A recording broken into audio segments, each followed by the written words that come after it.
Well, yesterday or the day before, I started running my NPC character uh, control, and part of that was navigation. And you saw yesterday my proof of concept where I had the beat block character chase me, and I decided, well, I wanted to build that out to more types of navigation or interaction types.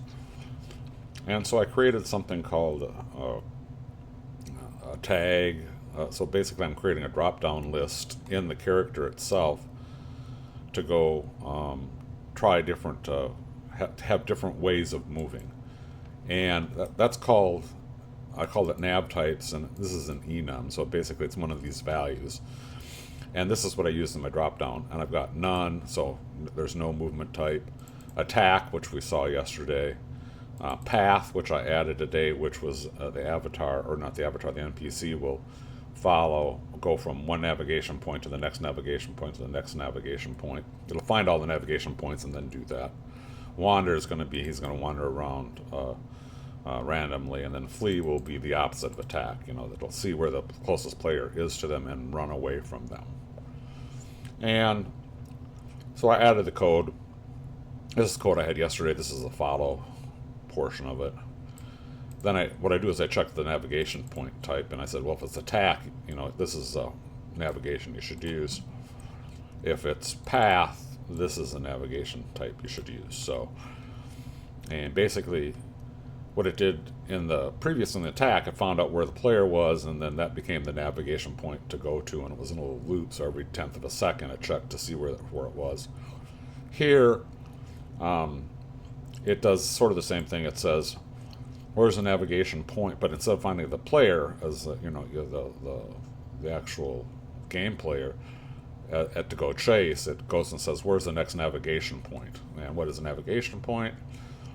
It was a static mesh that I turned into what's called a creative prop, and I stuck them down here, these three places. So you see these three cones. So it was just a cone, turned it into a creative prop, and then I tagged that prop with that tag you saw before called navigation type, and that's something you can do inside of a verse. So nav point, so it knows it's a nav point. So that code went and says where are all the nav points in the map, and built an array, and then it basically just goes from one nav. Once you have one nav point, once you get to that nav point, once the NPC, it says where's the next one, goes to the next one, goes to the next one, just keeps going around in a loop. And that's that little bit of code you saw there. So let's see him work. And here I am. And you'll see him spawn. And there they go. It's going to walk to the navigation points. And once he gets to them, he will turn and say, hey, where's another one? Oh, it's over this way, I guess. So I'll go to this one. And I'll turn towards it. And then same thing.